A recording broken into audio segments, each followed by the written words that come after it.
Do you think the United States is neglecting her role in Africa simply because black life don't matter or African life don't matter?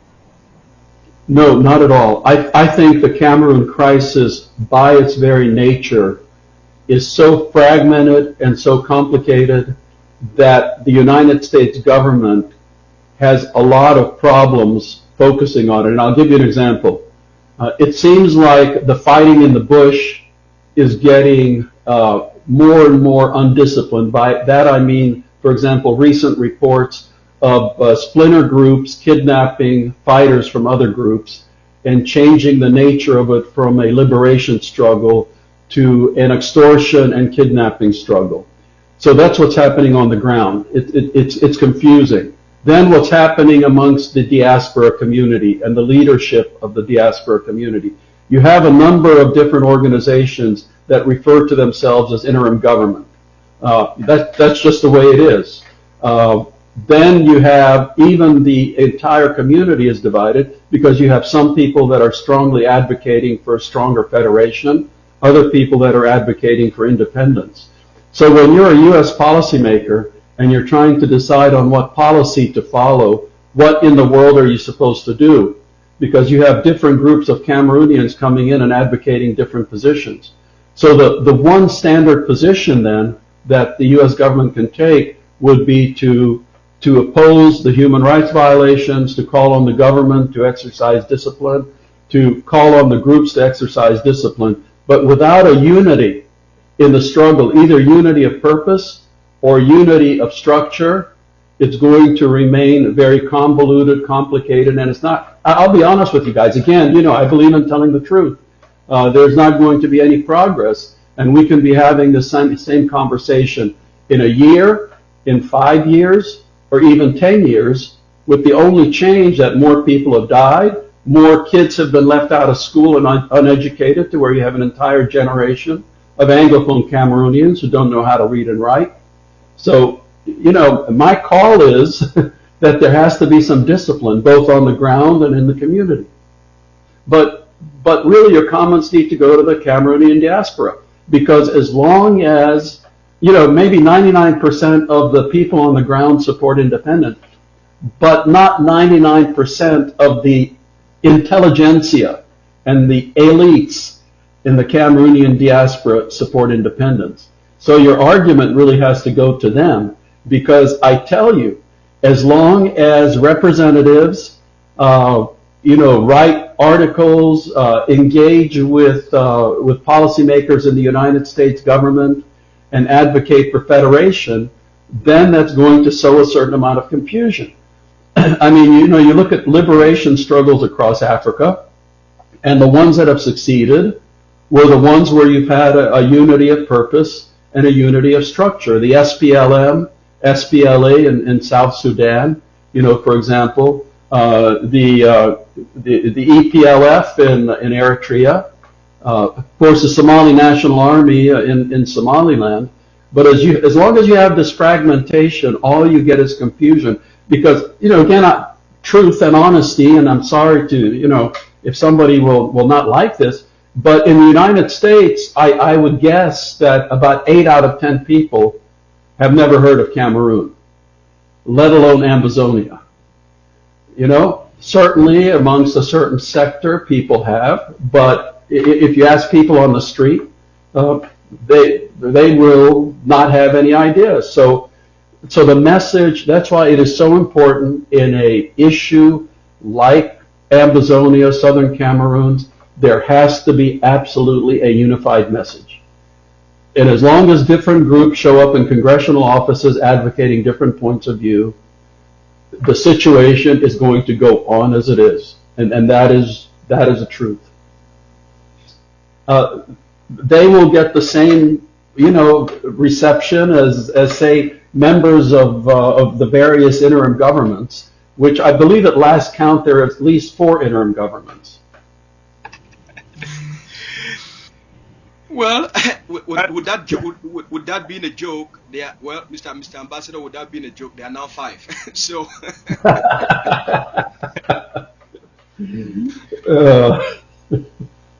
And let me add one thing there, because I was really disappointed. October 1 is Ambazonia's National Day.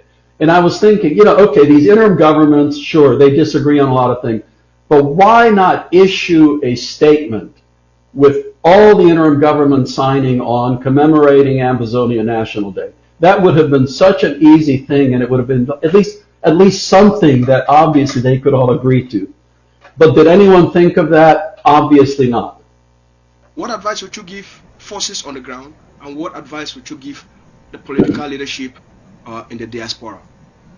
Of course, obviously, I cannot advocate for any kind of violence, but all I can say is that unity, because if the groups in the diaspora at least could agree on anything at all, I mean anything, even if when's the date of the full moon, if they could agree on that and form a common group to engage on behalf of the struggle, then that would be tremendously significant, I think, to policymakers in Washington.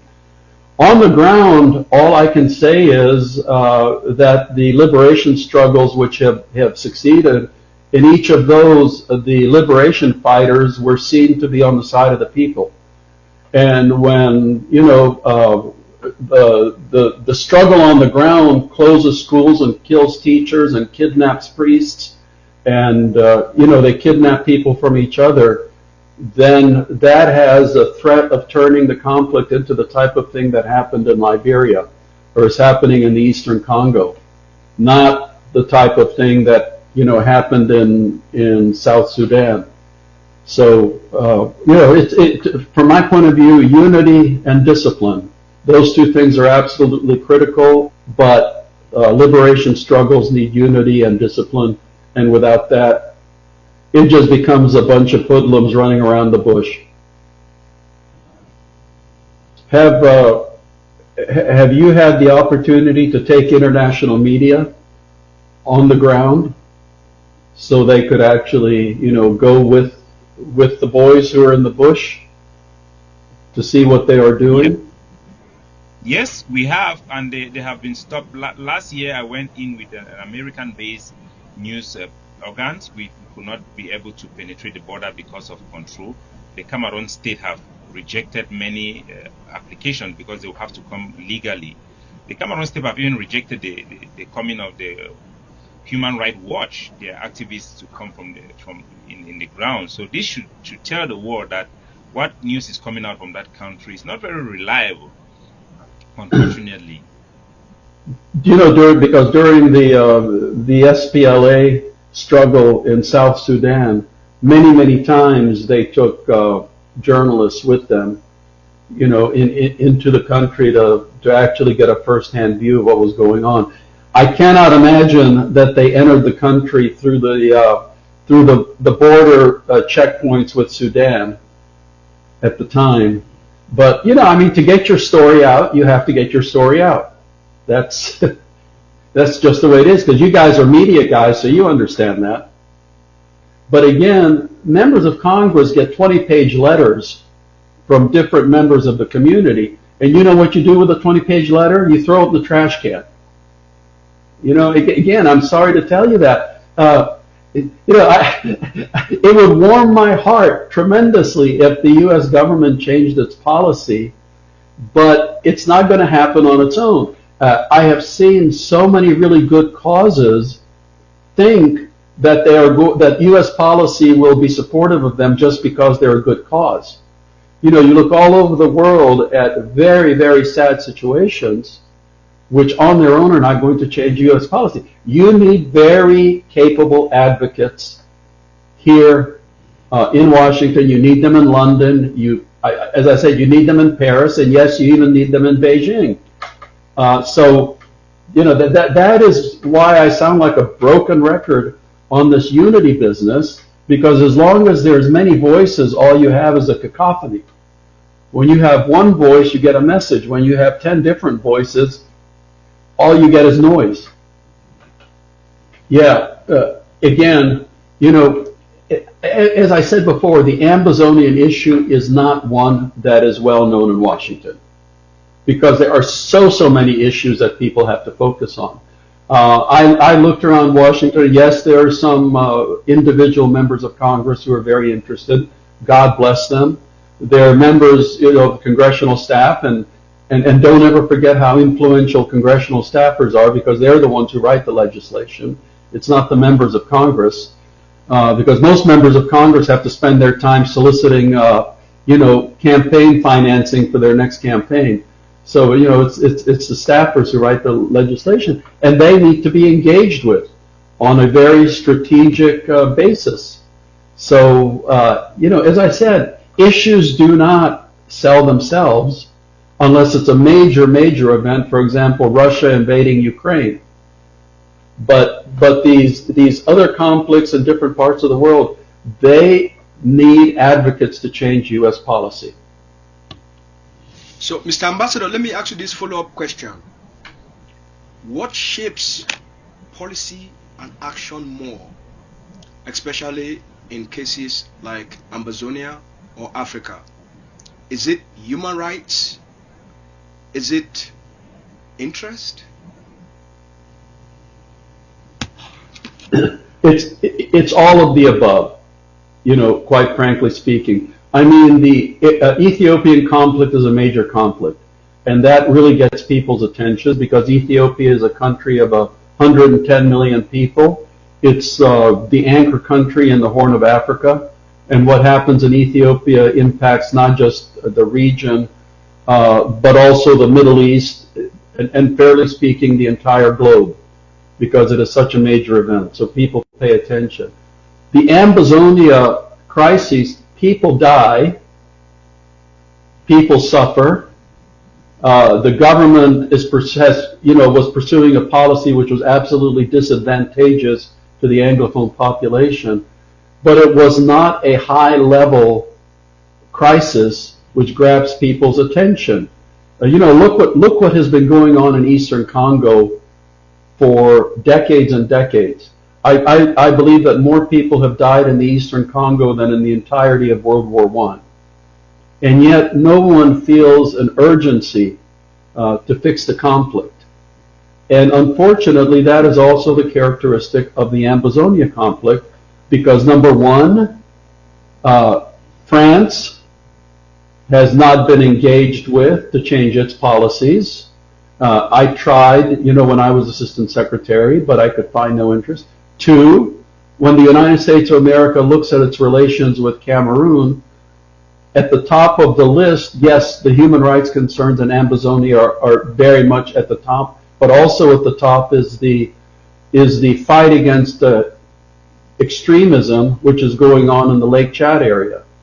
So the United States sees Cameroon with one eye on the crisis in Amazonia, but the other eye on the conflict with the larger regional factors in the north. So there are these complicating factors. It's not a left-right either or binary decision. There are more complications involved, and the more complications involved, the more of a selling job you have to do in Washington, the more of an engagement you need to do. So you add to that the disunity of the diaspora and the different messages that the members, the policymakers are getting. So the tendency then is to throw your arms up and say, you know what, we have enough problems in the world to worry about. We just don't have time to take away the layers of the onion, one peel at a time, to get to the bottom of this. Again, I hate to be the bearer of bad news, but I have to tell you guys the truth and the reality the way it is. So from the U.S. point of view, what happens in Europe takes precedence over what happens in Africa. Whether that's right or wrong, I can't say. I'm dealing with reality. I'm telling you the way it is. So that is how it looks. When you look at Africa, the U.S. and France in Africa, France's role in Africa at the top of the list is France helping in the fight against extremism in the Sahel. Now, France, as you have pointed out, has run into major difficulties there with Mali, with now Burkina Faso, and other places. Chad is one thing. So you have to look at the entirety instead of just looking at one little small piece of it. That's why, as I said, if you want to advance the cause, you have to engage, you have to educate, you have to be patient, because in effect you're turning a battleship around. And as we all know, battleships take a long time to turn around. You have mentioned, Mr. Ambassador, you've mentioned France as having a lot of influence over Cameroon and their relationship with the United States. In some of your interviews to the Ambazonian people, you have suggested to them the pivotal role that France can play. And you've said, hey, look, I can be very honest with you guys, nothing can happen unless France is engaged. Mm-hmm. How can the Ambazonian people engage France? At the same time, France is trying to, to re-establish its relationship over Cameroon because of Russian influence over Cameroon. Mr. Biya is taking advantage of the crisis across the globe and try to leverage his international balance of power, so that his human rights abuses, cannot be sanctioned by either France or any of the members of the United Nations Security Council. That's why it's opted to have a military alliance with Russia as a counterbalance to that. So in your perception, in your experiences, how can the Ambazonian people leverage France and forget about the perception of France control over Mr. Biya? Yeah, here's what I would say. Okay, I am not an Ambazonian diplomat. Okay, I don't represent Ambazonia as a diplomat. But if I were to push the Ambazonian case in Paris, I would sit down and figure out, the Venn diagrams that overlap each other, and you figure out in the overlap what are the common interests. So, you figure out, okay, what is France's interest in West Africa, and how could Ambazonia help French interests in West Africa? Excuse me. Would it be keeping Ambazonia as a bilingual country? Would it be opening up trade opportunities for France if the country was to become independent? Would it be protecting your coast? Would it be contributing to the fight against extremism?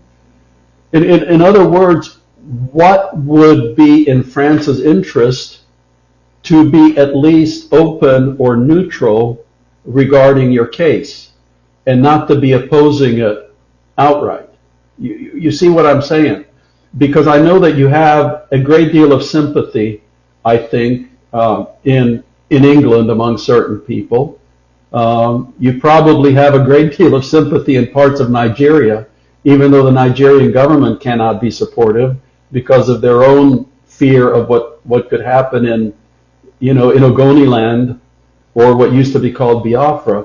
So, those are the things that you guys have to take into account. And I'm not saying that you should organize a diplomatic corps right now, but in effect, if your goal is to have an independent country, then you have to consider what is it in the interest of key countries that would make them either be supportive or at least neutral and not in opposition to you.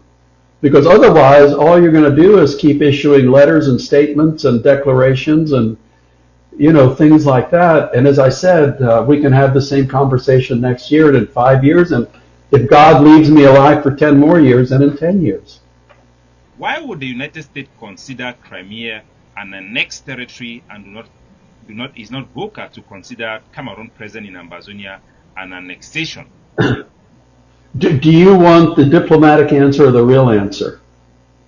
I want the real answer. Okay, the real answer is that train left the station in 1961 or whenever. No one is going to go back to that. The Crimea situation happened, in the last few years. So, that is very much on the agenda of the world right now. Again, the Amazonia situation in some respects is like Somaliland, because Somaliland, as you said in your intro, it was an independent state before southern Somalia became an independent state. But the big difference is Somaliland actually exercises full governmental control over its territory. It's a lot easier to make your case when you are running a de facto state, whereas in Amazonia, like it or not, it's the government of Cameroon which exercises sovereignty, more or less. I mean, we all know the struggle that's going on the ground. So, unfortunately, those legal arguments can come into play later. Again, when you have a unified stand, when you're engaging with the international community from a unified point of view.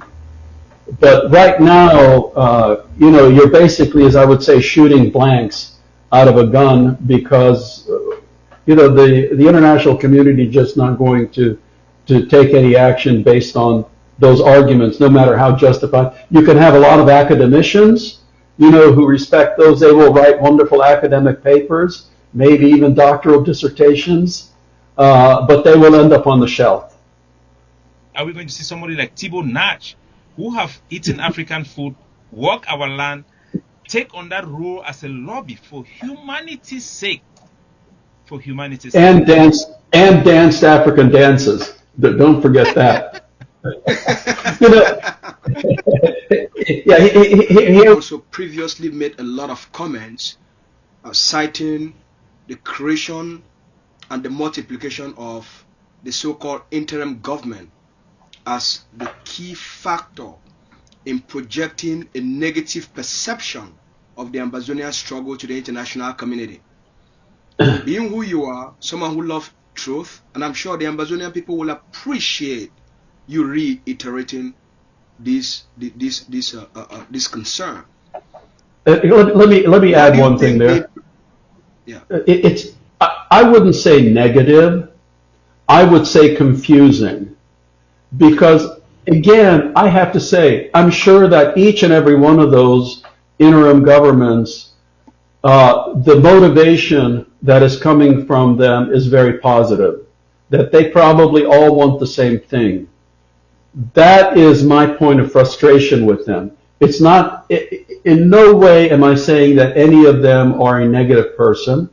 Only God knows the human heart, and I just have to assume that they're coming from wanting the best for Amazonia.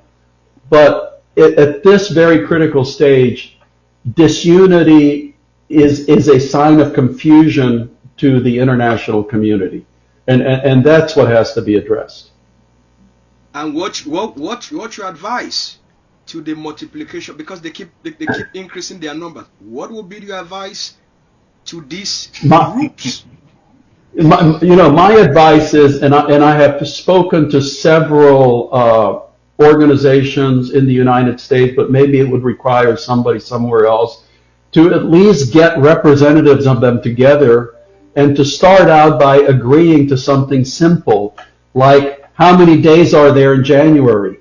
I know I'm being facetious, but that's why I was so frustrated with this declaration on October 1st that they couldn't even get together to agree on that. Something so that they could start building some sense of common purpose. Because and I know that they all want the same thing. Again, I cannot take a position on independence, federalism, things like I cannot take that position because that's up to your people. All I can take a position on is an end to the violence, the rights, the human rights, the dignified humanity rights of the people of Southern Cameroon's Ambazonia. So it is up to the people and their representatives to decide how to do that. So, maybe God can open these human hearts. If anybody can do it, God can do it. And get them to be willing to end up in the same room and to start, agreeing on some of these things so that they can engage together with the international community. Because that's what the Ambazonian people deserve. They don't deserve disunity. They don't deserve to be shaken down at roadblocks they need to have their human dignity and their human rights like people everywhere in the world.